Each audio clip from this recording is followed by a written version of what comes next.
बिस्मिल्लाहिर्रहमानिर्रहीम अस्सलामु अलैकुम रहमतुल्लाह। सुप्रीम कोर्ट का फैसला आने के बाद मरीम नवाज़ की जानिब से धमकी दी गई और धमकी को एंडोर्स किया है।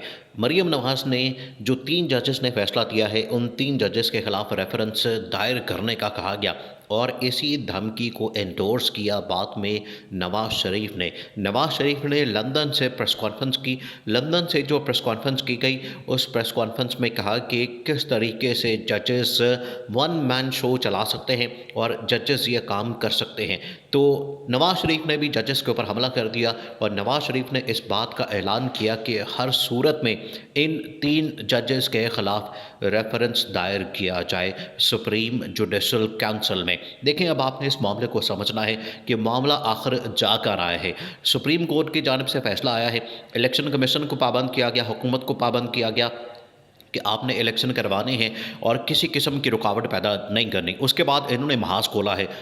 हुकूमत ने सुप्रीम कोर्ट का फ़ैसला मानने से इनकार कर दिया है कि हमने ये फ़ैसला नहीं मानना। मरीम नवाज़ ने कहा है कि हमने इन जजेस के ख़िलाफ़ रेफरेंस दायर करना है और नवाज़ शरीफ ने भी ऐलान कर दिया। और कुछ दिन पहले जब ये समाअत हो रही थी इस अहम तरीन केस के ऊपर, तो इस दौरान ही, हालांकि मैटर ये सब जुडिस था, सुप्रीम कोर्ट के अंदर था, इसके बावजूद राणा सनावला ने, जो इंटीरियर मिनिस्टर है और पंजाब का वज़ीर कानून भी रह चुका है, राणा सनावला ने ये बात की थी और इस बात का ऐलान किया था कि 3 जजेस के ख़िलाफ़ जो इस टाइम सुप्रीम कोर्ट के अंदर है, chief justice of Pakistan justice Umar Ata Bandial, justice Ejazul Ehsan और जस्टिस मुनीब अख्तर, और उसके अंदर ये जस्टिस मज़ाहिर अली नकवी भी शामिल हैं क्योंकि उनकी ऑडियो वगैरह निकली थी चौधरी परवेज़ इलाही वगैरह के साथ। उसको भी लिंक किया गया इमरान खान के साथ, चौधरी परवेज़ इलाही के साथ और पूरी पार्टी के साथ। उसको भी लिंक करके इन्होंने कहा कि हमने उसके ख़िलाफ़ भी रेफरेंस लाना है।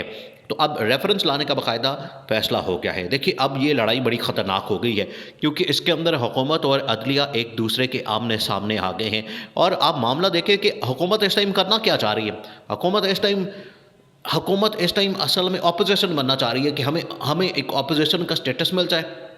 हुकूमत इस टाइम एक टिकट में 2 मज़े कर रही है। हुकूमत भी कर रही है और ऑपोजिशन वाला काम भी करना चाहती है कि हमें निकाला जाए, हम फैसले नहीं मानते, हमें सियासी शहीद किया जाए, हमें बाहर किया जाए, हमें नाअहल किया जाए और हमारे साथ इस तरह का सलूक हो ताकि हम सड़कों के ऊपर निकलें और हम रोला डाल दें, बाद में रंडी रोना शुरू कर दें कि हमारे साथ ये हुआ, हमारे साथ ये हुआ। जिस तरह से नवाज़ शरीफ ने पूरा एक जीटीए रोड के अंदर पूरी कैंपेन चलाई थी कि मुझे क्यों निकाला और मुझे क्यों निकाला, इस तरह की पूरी कैंपेन चलाई थी। उसके बाद ये नवाज़ शरीफ अब चाहता है शहबाज शरीफ को उसी तरह से सियासी शहीद बनाया जाए, इस हुकूमत को घर भेजा जाए, ये अदलिया वो किरदार अदा करे, शहबाज शरीफ को नाअहल करे, शहबाज शरीफ दूसरा पार्ट 2 यूसुफ रज़ा गिलानी बन जाए और बाद में इस हुकूमत का ख़ात्मा हो जाए और हम फिर सड़कों के ऊपर दंदनाते फिरें और रोते फिरें कि हमारी हुकूमत को निकाल दिया। अब ये प्लान है। अब राणा सनाउल्लाह, मरीम नवाज़ और नवाज़ शरीफ तीनों बड़े इंपॉर्टेंट ओहदों के ऊपर हैं। इन्होंने इस बात का ऐलान कर दिया है कि हमने सुप्रीम कोर्ट के 3 जजेस, जिसके अंदर चीफ जस्टिस भी शामिल है, जस्टिस उमर अता बंदियाल, जस्टिस एजाजुल एहसन और जस्टिस मुनीब अख्तर, और जिन्होंने ये इंतहाई अहम तरीन तारीखी फ़ैसला दिया है, इनके ख़िलाफ़ हमने जाना है सुप्रीम जुडिशल काउंसिल के अंदर रेफरेंस लेके। अब ये बड़ा ख़तरनाक मामला होने जा रहा है। अब अगर ये चाहते हैं सुप्रीम जुडिशल काउंसिल में, तो होगा क्या? देखें, इस टाइम सिनेरियो आपने समझना है कि बनने क्या जा रहा है। ये जो इस टाइम फैसला आ गया, उसके बाद ऑप्शन क्या है और सिनेरियो क्या बनने जा रहा है। अब होना क्या है? जैसे ही ये फैसला आया तो हुकूमत की जानिब से कैबिनेट मीटिंग हुई। इन्होंने इजलास बुला के फ़ौरन इजलास बुला के पहले ही कहा कि हम इस फैसले को नहीं मानते, इस फैसले को उड़ा दिया। दूसरा ये, इसका मतलब है कि अब इस फैसले के ऊपर अमल दरामद नहीं होना। अब सुप्रीम कोर्ट को इस बात का अंदाज़ा हो गया। सुप्रीम कोर्ट ने पहले बता दिया था कि ये काम होना है, इन्होंने यही हरकत करनी है, इन्होंने फैसला नहीं मानना। पहले बता दिया था, इनको ख़बरदार कर दिया था कि अगर इस फैसले के ख़िलाफ़ जाने की कोशिश की या इस फैसले के ऊपर अमल दरामद ना किया, फिर उसके बाद सुप्रीम कोर्ट और आइन और कानून अपना रास्ता लेगी, जो फिर आपके सामने होगा, फिर सारी दुनिया आपका हशर देखेगी। ये पहले ही सुप्रीम कोर्ट ने बता दिया था, तो इस हवाले से पहले वार्निंग मौजूद है। अब अदालत की जानिब से फ़ैसला आने के बाद हुकूमत ने इसको रिजेक्ट कर दिया और अब आ रहा है इसके ऊपर सुप्रीम जुडिशल काउंसिल में रेफरेंस। अब ये होगा क्या? अब आपने इस सिनेरियो को समझना है। अब हुकूमत ने एक रेफरेंस दायर करना है सुप्रीम जुडिशल काउंसिल के अंदर और ये चाहते हैं कि हम अपना मर्जी का यहाँ पर चीफ जस्टिस लेकर आएँ। और ये किसको लाना चाहते हैं? ये जस्टिस काजी फाइज ईसा को लाना चाहते हैं। और जस्टिस काजी के बारे में अब ये बड़ा मशहूर हो गया है पूरे पाकिस्तान के अंदर कि वो नवाज़ शरीफ का आदमी है, वो नवाज़ शरीफ का बंदा है और नवाज़ शरीफ ख़ानदान उसको अपनी मर्ज़ी से लाना चाहता है क्योंकि फ़ौरन उनको फ़ैसले चाहिए। अब आपने इस चीज़ को समझना है वो फ़ैसले कौन से हैं जो इस टाइम वो चीफ जस्टिस से चाहते हैं, अदालत से चाहते हैं, लेकिन उनको मिल नहीं रहे। वो कौन से हैं?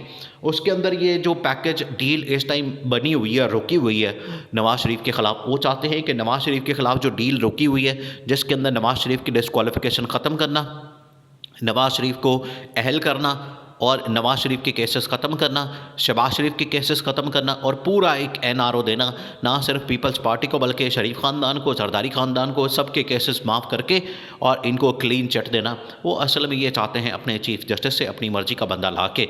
इसीलिए ये प्लान किया गया है कि अब हमें एक बहाना मिल गया और इस बहाने की आड़ में हमने ये काम करना है, ये काम डालना है। और ये काम ये है कि इन्होंने अब तीनों जजेस के ख़िलाफ़, जिसके अंदर चीफ जस्टिस भी शामिल है, इसको फारिग करना है। अपनी मर्ज़ी का इन्होंने बिठाना है बंदा और बंदा बिठा के इन्होंने बेंच बनवा के तो अपनी मर्ज़ी के जल्दी फ़ैसले लेने हैं ताकि ये फ़ौरन उसके बाद इलेक्शन के अंदर जा सकें। इलेक्शन के अंदर ना जाना असल में मसला इस वजह से दो पीछे उसके वजूहात हैं।